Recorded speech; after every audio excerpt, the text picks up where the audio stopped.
Bismillahirrahmanirrahim. Assalamualaikum warahmatullahi wabarakatuh. Tabarakal ladzi nazzal furqana ala 'abdihi liyakuna lil alamin nadhira.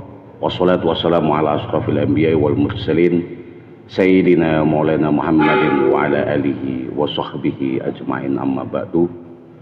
Alhamdulillahirabbil alamin. Di tahun yang baru ini tanggal 2, bersyukur kepada Allah kita masih diberikan panjang umur, dan semoga di tahun yang baru ini kita ditambahkan keimanan kita, ihsan kita, Islam kita, dan juga rezeki kita, kesehatan kita. Semoga di tahun 2021 ini kita tetap bisa melaksanakan, mengistiqomahkan ngaji kitab Nashaikhul Ibad. Tahun yang baru ini kita akan membahas makalah yang keempat. Untuk itu marilah kita buka ngaji kitab ini dengan bacaan Ummul Furqan Al-Fatihah. A'udzubillahi minasyaitonir rajim. Bismillahirrahmanirrahim. Alhamdulillahirabbil alamin arrahmanirrahim maliki yaumiddin. Iyyaka na'budu wa iyyaka nasta'in. Ihdinas siratal mustaqim. Siratal ladzina an'amta 'alaihim ghairil maghdubi 'alaihim waladdallin. Amin.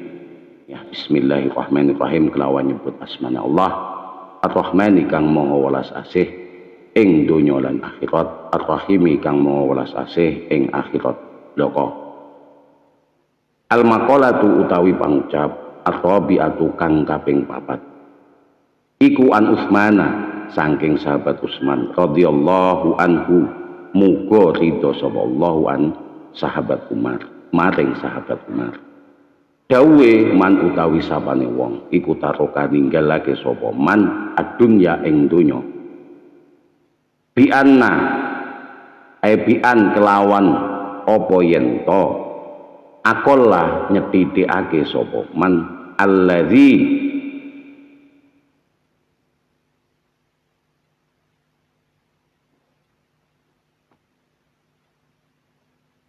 akola nithikake sapa man. Mohon maaf saya ulangi.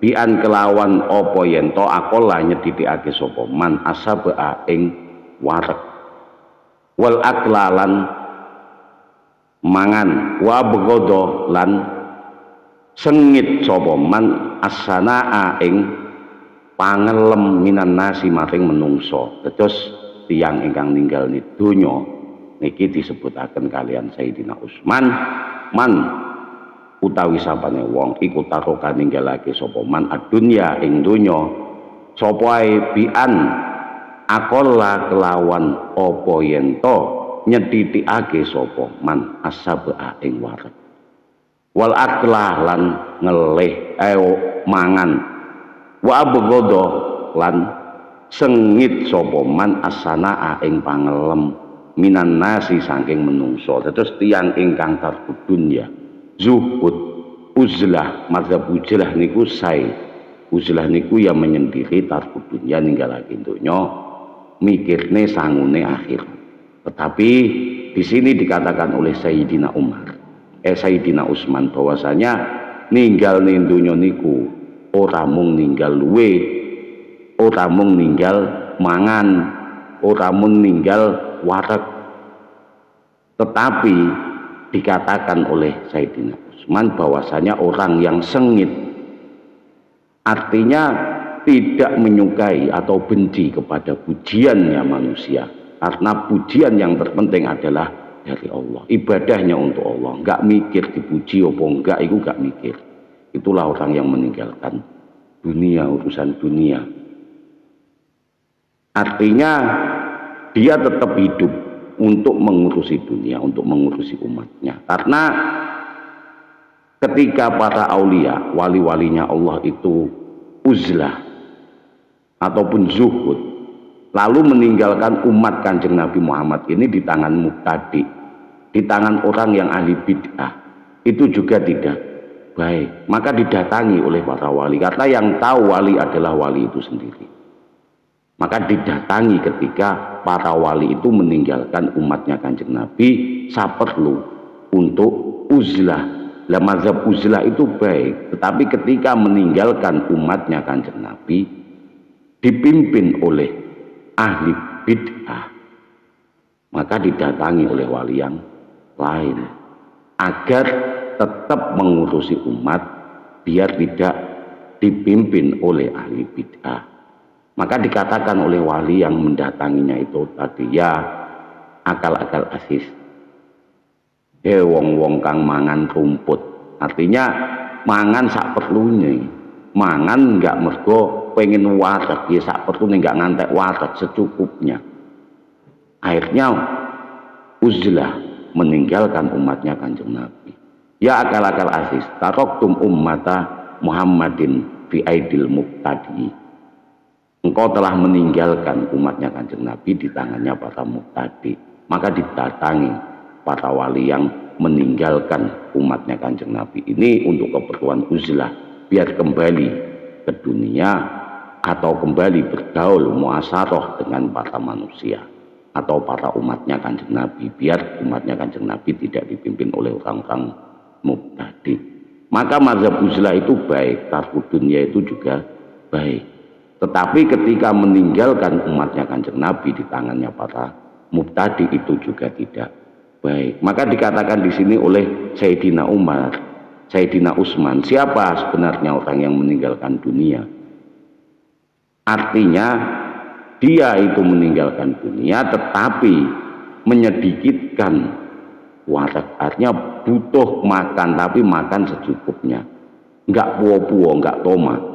Wal aklalan mangan, wa abghadha lan sengit sapa man asana ing pangelem minan nasi maring menungso, artinya tidak meninggalkan umatnya Kanjeng Nabi tetapi hanya membatasi kekenyangannya. Ketika batasan kenyang itu sudah dia dapat, tidak begitu kenyang, menyedikitkan kenyang, berarti kan memikirkan orang lain. Nah, ini yang dituju oleh Sayyidina Utsman, bahwasanya itu dia sudah meninggalkan urusan dunia, tidak golek wareke dhewe.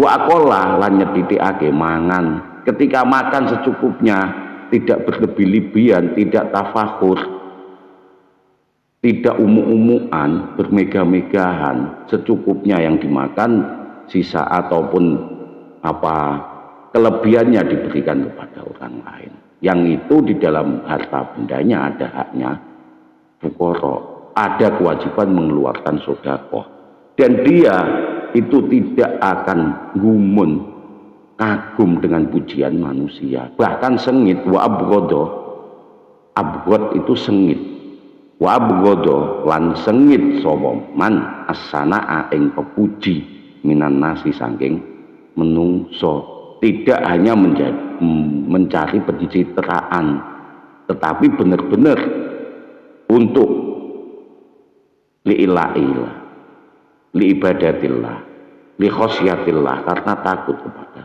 Allah, bukan karena pencitraan. Ketika dia benci akan pujiannya manusia, itulah orang yang takut dunia, tidak sekedar mencari pencitraan dalam urusan dunianya.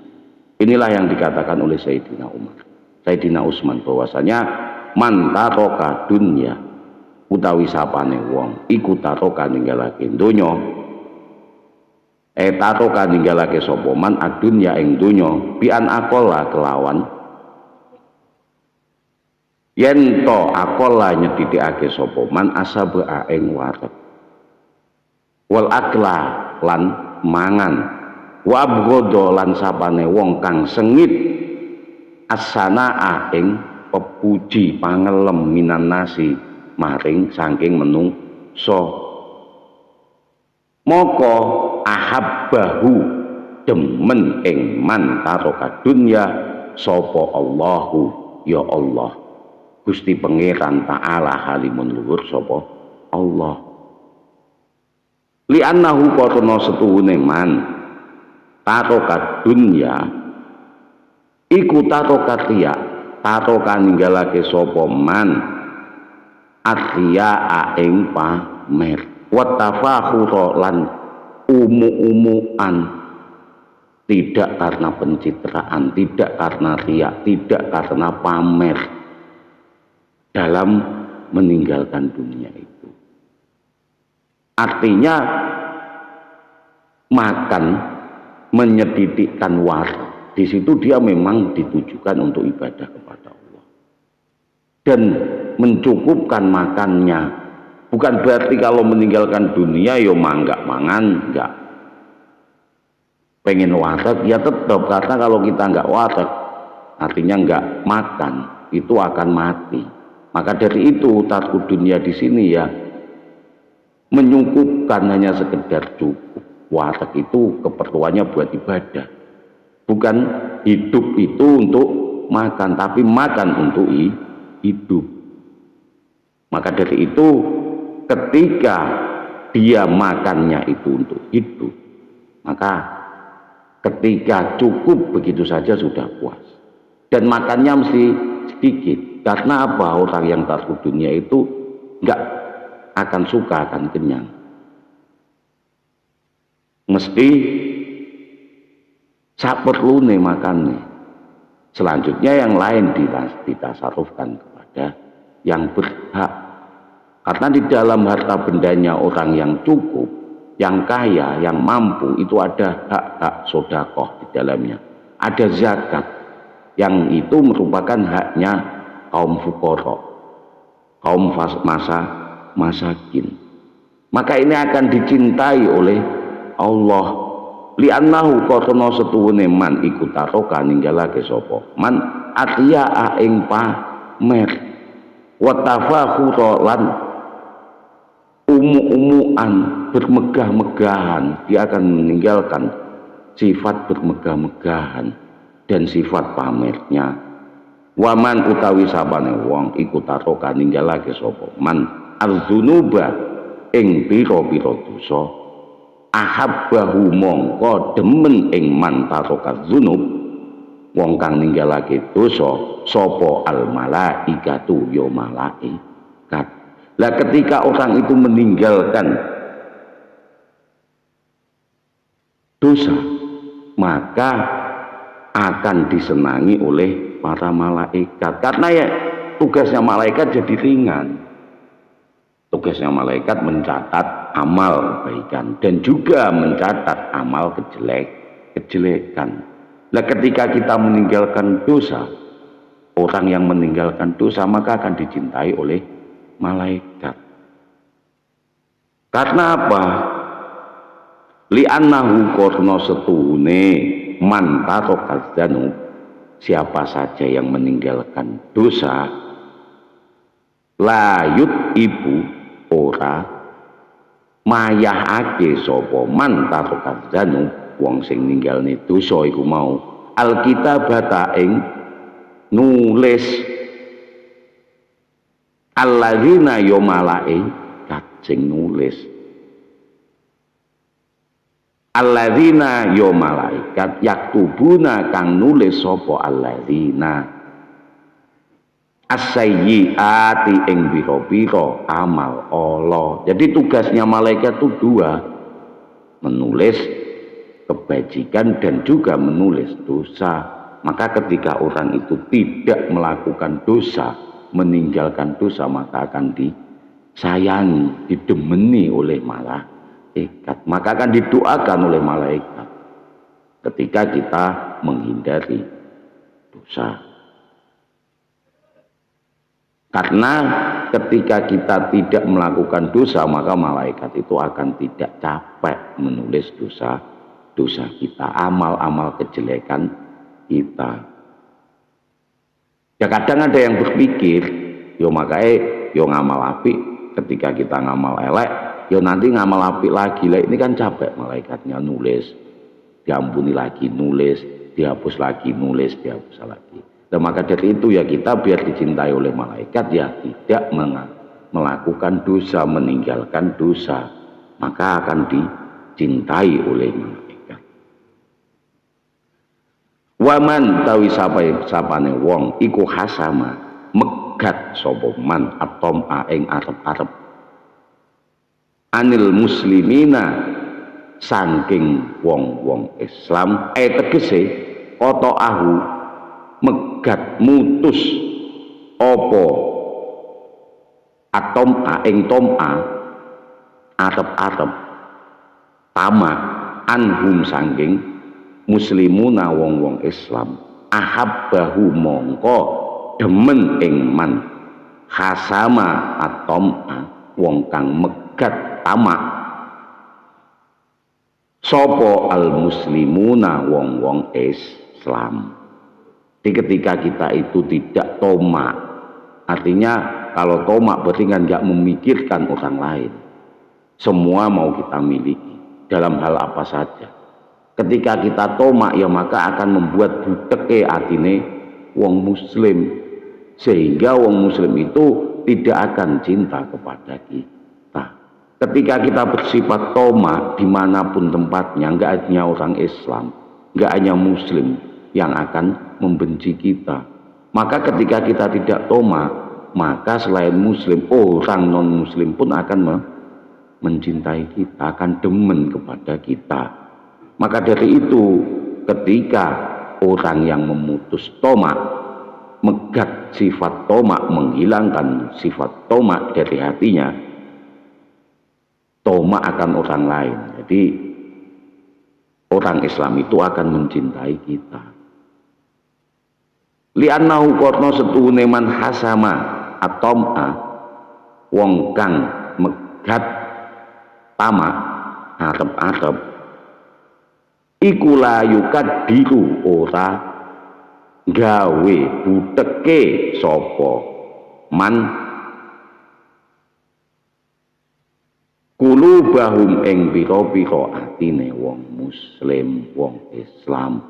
Enggak hanya Islam, ketika kita tidak tomak maka tidak akan membuat hati orang lain itu budak. Maka dari itu ya harus kita hindari sifat tomak itu tadi. Maka dari makalah yang keempat ini, siapa saja yang akan dicintai oleh Allah, malaikat dan manusia. Ketika kita ingin dicintai Allah ya tarkud dunia. Artinya tarkud dunia ini tidak uslah langsung meninggalkan keramaiannya dunia, urusannya dunia, tidak. Tapi di sini kita ada proporsinya. Isli dunia ka'annaka ta'ishu abadan wa'man li akhiratika ka'annaka tamutu, dan hiduplah untuk dunia kamu seolah-olah kamu itu hidup selamanya. Jangan kerja karena makan itu untuk hidup. Maka ya kita cukupkan makan kita, tidak terus berlebih-lebihan. Itu yang dinamakan tarkud dunia. Wareknya kita itu ya harus kita batasi, tidak warek sampai kenyang, medel-medel, enggak. Sunahnya ya secukupnya makannya. Maka dari itu yang dinamakan tarkud dunia. Dan juga sengit akan pujian manusia, enggak membutuhkan pujian manusia. Yang dibutuhkan ibadah kepada Allah, bukan karena pujian, mengharapkan pujiannya manusia. Enggak penting pujiannya manusia baginya. Ini yang dikatakan tarkud dunia. Jadi ikhris li dunyaka itu tadi. Tetapi dunia di sini sebagai fasilitas wa mali akhiratika wala tansa nasibaka minad dunya. Bekerjalah untuk, beramallah untuk akhirat kamu. Wala tansa, tetapi jangan sampai lupa dengan urusan dunia. Arti wala tansa ini ya tidak tarkud dunia secara kafah. Artinya kita uzlah secara lahiriah, tapi uzlah kita secara batiniah. Walaupun kita di dalam hiruk pikuknya dunia yang penuh fana ini, tetapi kita tetap memikirkan akhirat kita. Berarti tarkud dunia di situ adalah itu tadi, aqallu as-sab'ah, menyedikitkan warak. Wa aqalla lan nyedhithikake sapa man al-aqla mangan. Bukan berarti kita kekurangan dalam hal makan. Gizi yang kita makan ya terpenuhi, tapi artinya kita tidak tafakur, tidak bermegah-megahan. Begitu juga dalam hal pujian, kita tidak membutuhkan pujiannya manusia. Yang kita butuhkan adalah ibadahnya Allah kepada Allah. Lalu selanjutnya yang dicintai oleh malaikat itu ialah orang yang meninggalkan dosa. Karena ketika orang itu meninggalkan dosa, maka tidak akan membuat malaikat capek. Karena tugasnya malaikat yang menulis. Layut ibuhu, layut ibu alkitabata, tidak mayahake sapa man alkitabata ing nulis. Lele awe dhewe berbuat jelek, amal soleh, amal sayyiat, amal-amal Allah, dia akan ditulis oleh malaikat. Nanti ketika kita tobat, dihapus lagi, kan capek ini malaikat. Maka ketika kita tarkud dzunub, kita akan dicintai oleh malaikat. Nah, sekretaris itu ya mesti ketika kerjaannya dikit, ya mesti seneng sama bosnya. Kan begitu. Malaikat itu sekretarisnya Allah. Artinya menulis pahala dan menulis dosa-dosa kita. Juga sekretaris kita. Lah ketika sekretaris kita itu banyak kerjaan, ya akhirnya nggak seneng sama kita. Begitu juga malaikat ketika banyak kita buatkan catatan di dalam bukunya. Kita berikan pekerjaan menulis amal-amal sayyiat kita, amal-amal jelek kita. Artinya tidak menghapus, menulis lagi. Maka dari itu akan dicintai oleh malaikat. Dan orang yang dicintai oleh muslim itu ketika tidak tomak kepada muslim atau orang lain. Karena sifat tomak itu akan membuat budek ke atine wong muslim dan membuat budek atine wong liya. Bismillahirrahmanirrahim. Al-maqalatu utawi pangucap al-khamisatu kang kaping 5. An aliyin saking sahabat Ali radhiyallahu anhu, muga ridho sapa Allahu maring sahabat Ali. Wa katoma lan mulyaake sapa Allah wajahahu ing wajahe Ali. Inna setuhune iku min naimid dunya saking pira-pira nikmati dunya yakfika cukup ing sira apa al islamu Islam apane nikmatan nikmate. Jadi ketika kita itu ada dari ketidakadaan, artinya sebelum kita ada itu kan kita mesti tidak ada, karena kita tidak bisa mengadakan diri kita sendiri. Kita itu dari nutfah selalu menjadi alaqah,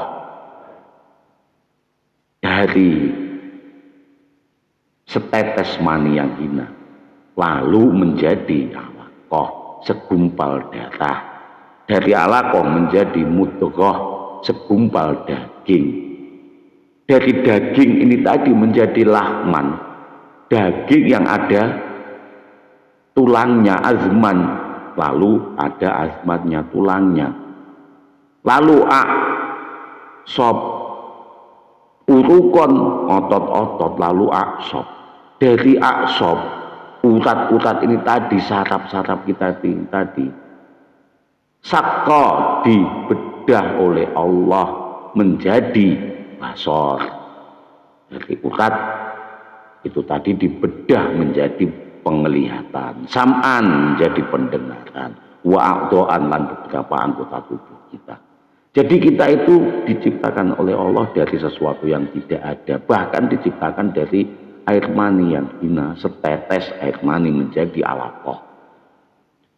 Lah ketika kita wujud di dunia, nikmat yang paling mulia itu adalah nikmat Islam. Alangkah nikmatnya ketika kita dilahirkan di dunia, wujud kita itu dengan hidayah Islam, lalu melaksanakan imdad kita di dalam dunia setelah wujud itu adalah hidayahnya, syariatnya Allah, cahayanya Allah, yaitu Islam.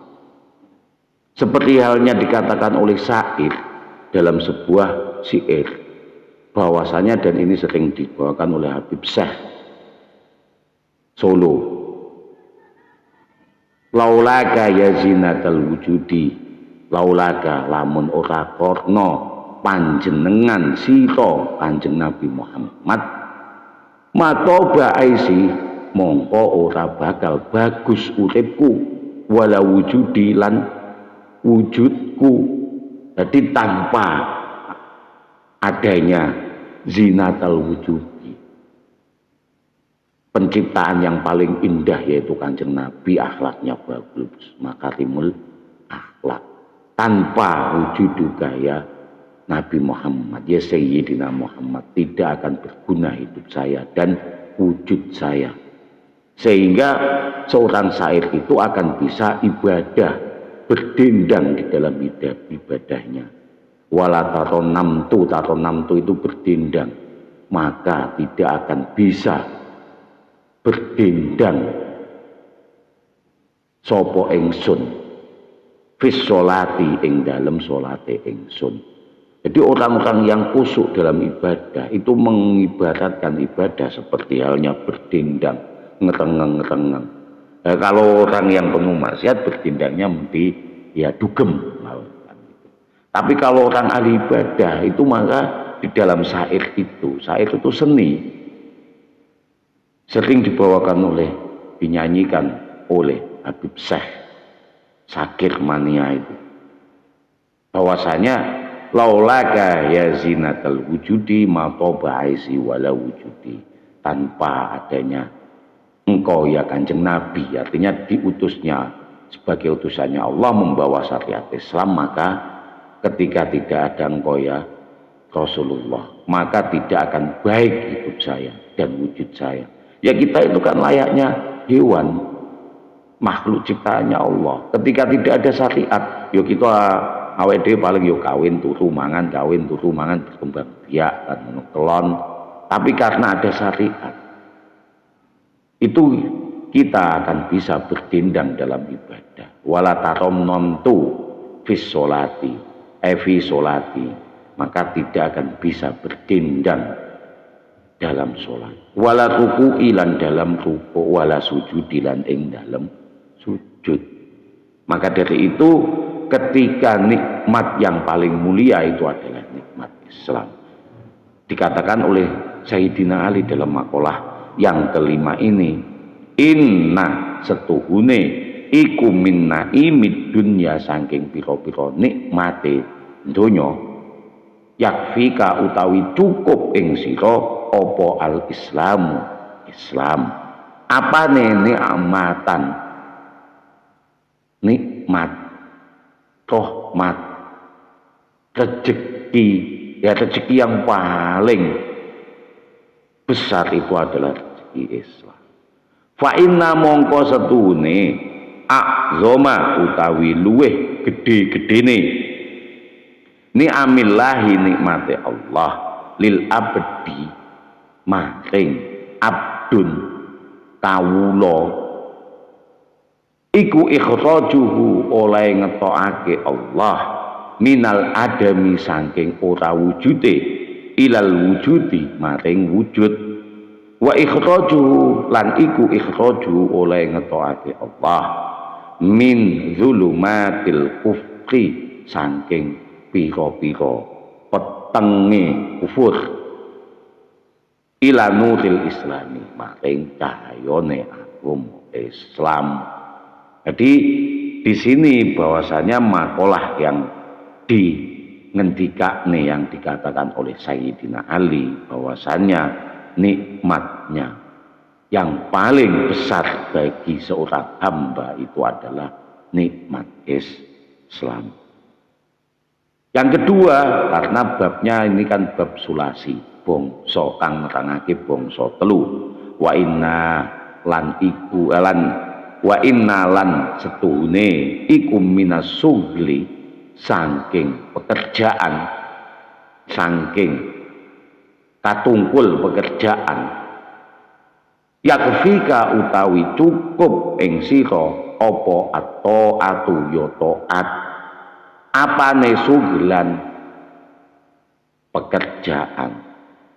Jadi ketika orang itu mencari pekerjaan nggak dapat untuk hidup itu tadi, karena hidup di dunia ya harus membaguskan maisha. Jangan sampai hidup di dunia itu tidak mencari maisha. Lah kenyataannya ketika nyari pekerjaan nggak dapat.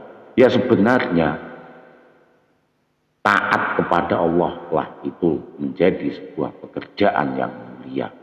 Setelah Islam ya kita pekerjaan yang paling mulia adalah suhlan.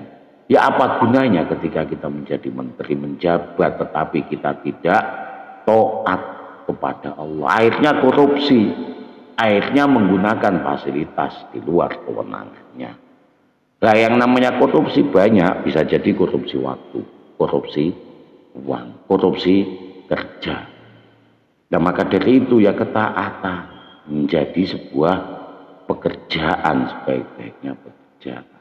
Wa inna setuhune minasugli setengah sangking pekerjaan, katungkule pekerjaan, tanggung jawab dari pekerjaan yakfika cukup ing sira apa at-taatu ya taat. Apane suhulan pekerjaan itu tadi? Nggak penting pekerjaan kita ketika kita mendapatkan pekerjaan tetapi tidak taat kepada pekerjaan itu sendiri. Dan pekerjaan yang paling mulia di sisi Allah adalah ketaatan kepada Allah. Maka dari itu kita kaya boleh, menjabat juga boleh, tetapi yang diwajibkan kepada kita adalah taat kepada aturan agama. Agama tidak melarang kita kaya, juga tidak melarang menjadi bupati, gubernur, bahkan presiden. Tetapi ketika tidak adanya ketaatan kepada Allah, maka pekerjaan itu akan menjadi sia-sia. Fata'atullahi mongko taat ing Allah, ya Allah Ta'ala alimun nur sapa Allah iku a'zamu luweh gede-gedene asghali pira-pira pekerjaan. Maka kita yang diwajibkan adalah kerja. Walaupun kita tidak dilarang untuk menjadi seorang bupati, seorang gubernur, seorang presiden, seorang menteri. Enggak dilarang, boleh. Yang dilarang adalah ketika kita tidak taat, tidak ibadah kepada Allah.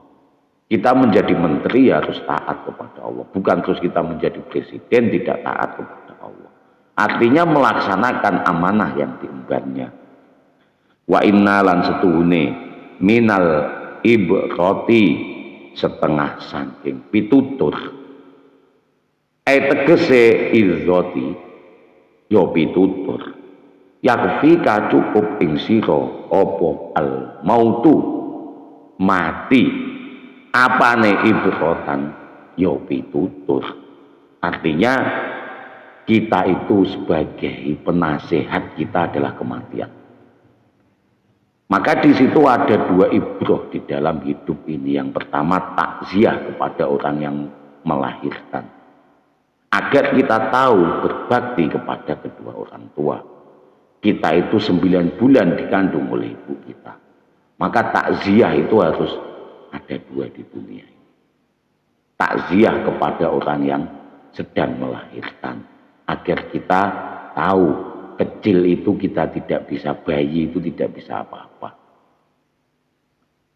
Dibawa kemana-mana, turu digowo, nek jeding digowo, digembol karo ibuke selama 9 bulan. Dilahirkan masih disusui, dikatoki, dicewoki, didulang, agar kita tahu bisa berbakti kepada orang tua, kepada ibu.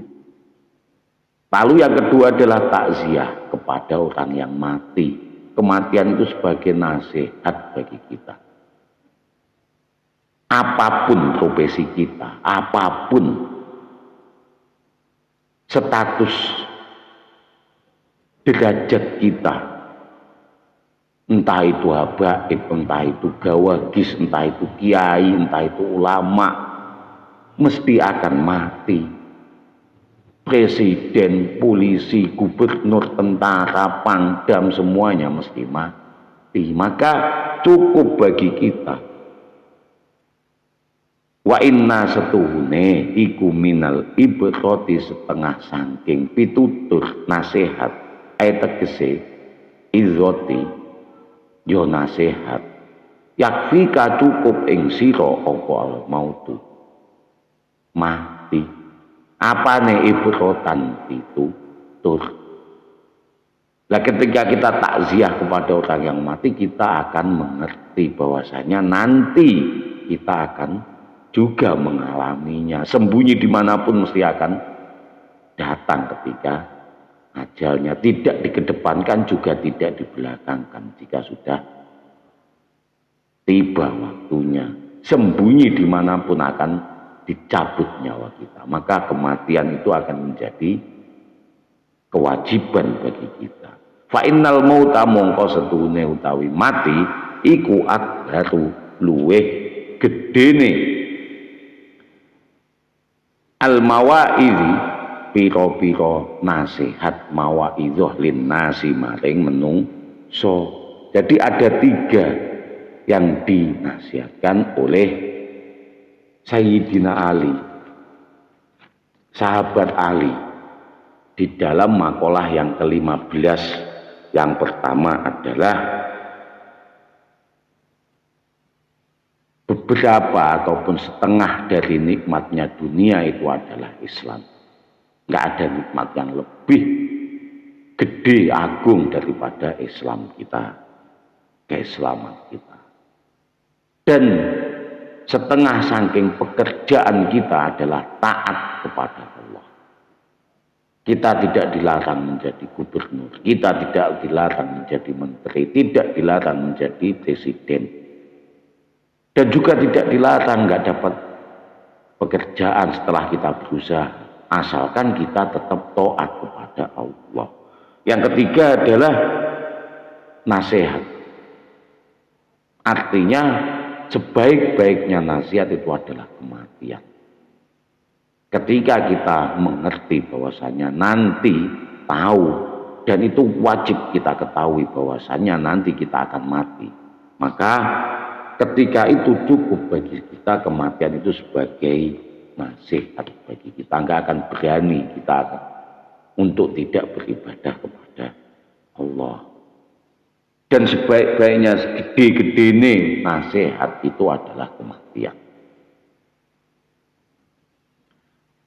Bismillahirrahmanirrahim. Wal maqalatu utawi pangucap as-hadisatu kang kaping 6 iku an Abdillahi saking sahabat Abdillahi ibni Mas'udin radhiyallahu anhu, muga ridho sapa Allah maring sahabat Abdillahi ibni Mas'udin.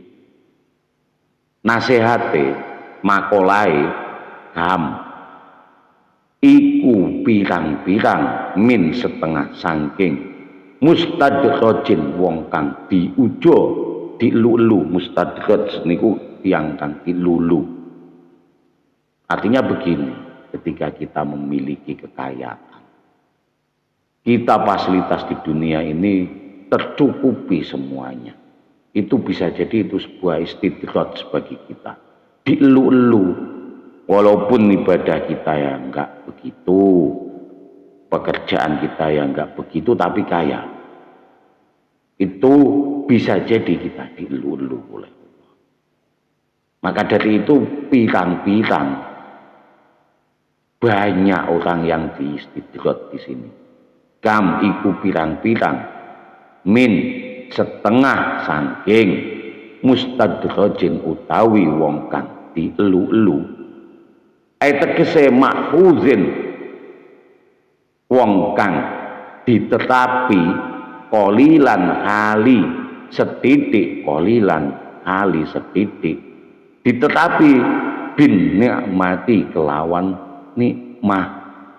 Wong ku mau diistidrot, ditetapi nikmah biak kesariha kelawan ake-ake nikmat, dilulu karo akeh nikmat alaihi ing atase mustadrat.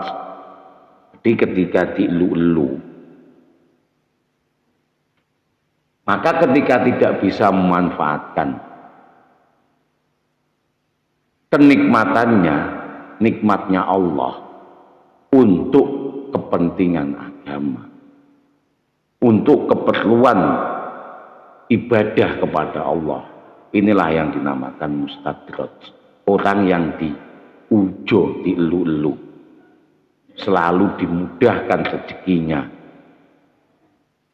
tetapi tidak memakai rezekinya untuk ibadah kepada Allah. Wa kamlan iku pirang-pirang min setengah sangking maftunin utawi wong kang diuji, tegese mumtahinin wong kang diuji bil balai kelawan cobaan.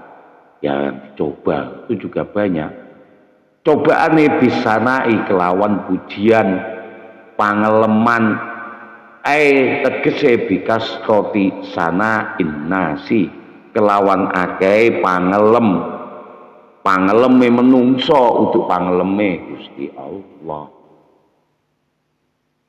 Orang itu derajatnya tinggi, mulia di mata orang, tapi bisa jadi dia itu dimaftun ataupun diuji dengan pujiannya manusia, dengan derajat dia sebagai orang yang mulia di antara manusia. Kuat enggak dia itu dengan pujiannya manusia? Ketika tidak kuat dia akan bangga, akan terlena dengan pujiannya manusia. Alaihi ing atase maftunin wakam lan iku pirang-pirang min setengah sangking ngegrurin utawi wong kang dibujuk.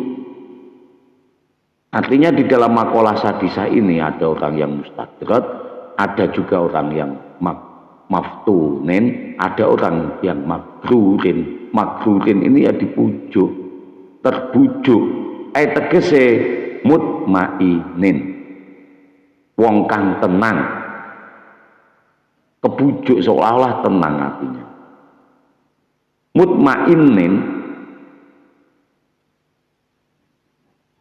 tenang, apa nih kolbuhu atine magrur fid dunya ing dalem donya, wa ghafilin sertane lali anil akhirat maring akhirat. Maka ya harus ada keseimbangan antara dunia dan akhirat ini. Jangan sampai ketika terbujuk oleh nikmatnya dunia lupa akan akhirat. Lah ini banyak yang terbujuk oleh buayannya dunia. Maka dari itu ketika kita itu tidak memakai kenikmatan dunia itu untuk ibadah, ketika kita diberi kesehatan, tidak kita gunakan kesehatan kita untuk ibadah, diberikan kelonggaran rezeki, tidak mentasarufkan, tidak mengeluarkan zakat, tetapi kita itu kolilan fakolilan, sedikit demi sedikit, itu tetap dikasih nikmat, bahkan dibanyakkan nikmatnya. Itu namanya orang yang mustadrat, diujo oleh Allah dengan kenikmatan dunia sehingga lupa akan ibadah, lupa akan akhirat. Lalu orang yang maftunin, orang-orang yang diuji dengan apa? Diuji dengan pujian, dipuji banyak manusia sehingga lupa akan tujuan awal, bahwasanya pujiannya manusia itu tidak penting, sehingga dia akan lupa urusan akhirat. Tujuannya itu adalah ibadah, ketika dipuji oleh manusia terlena dengan pujiannya. Maka mumtahinin, wong kang diuji bil balai kelawan cobaan, sebenarnya pujian di situ adalah sebuah cobaan. Bisana kelawan pangelem pujian, tegese bikasroti kelawan akeh sana innasi pangeleme menungso. Lah ketika kita abgod, sengit dengan pujiannya manusia, itulah sebenarnya tarkut dunia. Nggak penting pujiannya menungso, sing penting kita ibadah kepada Allah, nggak ngereken dengan pujiannya sia alaihi ing atase man. Wakam lan iku pitang-pitang yang terakhir adalah magrurin wong kang dibujuk, terbuai tegese mutmainin wong kang tenang apane kolbuhu atine, magrur wong kang kebujuk fid dunya ing dalem dunya, wa ghafilin lan lali sertane lali anil akhirat, lali urusan akhirat. Maka harus ada keseimbangan antara dunia dan akhirat. Bisa kelawan ditutup tegese yasturu nutup sapa Allahu ya Allah uyubahu ing pira-pira aibe magrurin, ya orang yang magrur dibujuk dia sehingga mendapatkan ketenangan di dunia karena adanya nikmatnya Allah. Ar-Rahman itu tadi sifatnya Allah di dunia kepada siapa saja. Ar-Rahimi tetapi welas asih Allah itu hanya akan kita miliki unlimited bagi kita nanti orang yang iman kepada Allah di akhirat bloko. Lah ketika terbujuk itu tadi maka ditutupi aibnya sebenarnya oleh Allah. Nggak tahu bahwasanya ketenangan hatinya naik urusan dunia itu sehingga ditutupi aibnya di antara manusia oleh Allah agar orang itu tidak terbuai oleh urusan dunia tapi akhirnya malah lupa akan akhiratnya.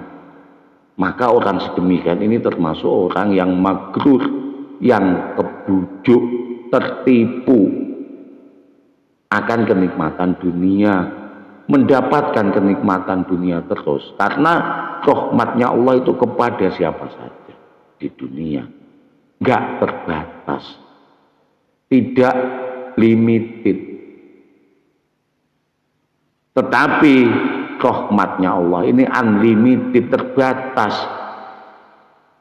Ar-Rahimi, ketika sifat Ar-Rahimi ini terbatas nanti di akhirat hanya diberikan kepada orang yang iman kepada Allah, tidak diberikan kepada yang tidak iman. Maka jangan sampai kita menjadi orang yang mustadrak, artinya kita diujo, dielu-elu dengan diterapi sedikit demi sedikit nikmat itu sehingga kita mempunyai nikmat yang lebih, tetapi kita lupa akan ibadah. Lalu jangan sampai kita menjadi orang yang maftunin, orang yang diuji oleh Allah dengan cobaan-cobaannya apa sana, ujiannya manusia, sehingga kita berlaku amal soleh, berlaku kebaikan, amar ma'ruf nahi munkar itu hanya karena ingin mendapatkan pujian manusia, bukan karena ibadah. Maka dari itu ketika orang yang takut dunia itu nggak akan penting pujiannya menungso itu, gak penting banget baginya, asal bisa berdakwah, beribadah kepada Allah, melaksanakan semua perintahnya Allah dan menjauhi larangannya Allah, itu akan menjadi sebuah kenikmatan baginya. Maka dari itu ketika kita masih terbuai oleh pujiannya manusia, itulah sebenarnya orang yang maftunin. Lalu yang terakhir, yang ketiga adalah magrur, orang yang terbujuk, tertipu oleh kenikmatan dunia, seolah-olah hatinya tenang, tetapi ketenangannya itu melupakan urusan akhirat. Waalaikumsalam Mas Ahmad. Alhamdulillah. Kita lanjutkan.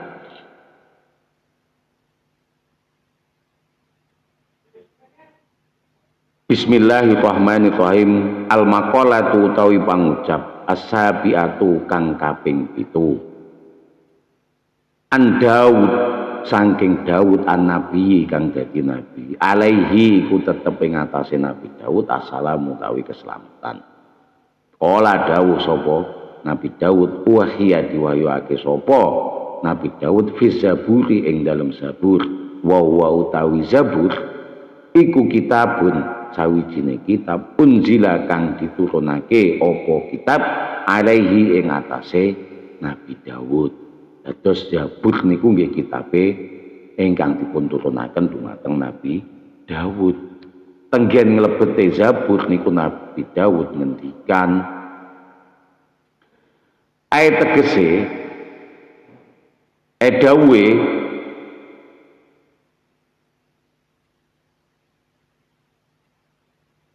iku hakun netep alal akili ing atase wong ana akale, wong kang ana akale. Jadi yang netap di atasnya orang yang berakal.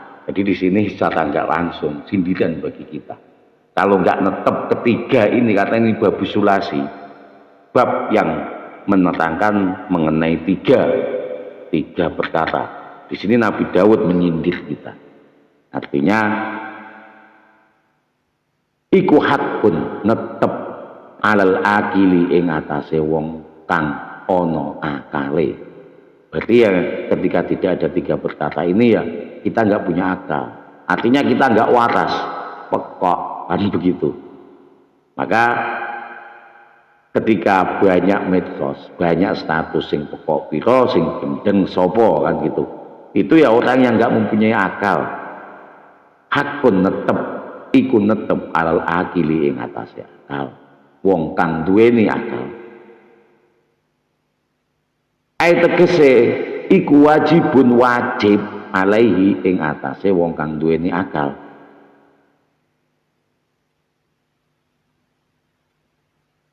Allah yastaghilla utawi yen to ora yastaghilla katungkul sapa illa kejaba bisalasin kelawan telu minal hisoli saking piro-piro perkara. Di sini dikatakan bahwasanya ketika tidak ketungkul Allah yastaghilla yen to ora katungkul sapa akil. Katungkul itu mempunyai kewajiban seorang akil itu illa kejaba salasin bisalasin tiga perkara minal hisoli saking piro-piro perkara. Sawijine tazawwadu oleh luru lil maadi maring nggon bali kuya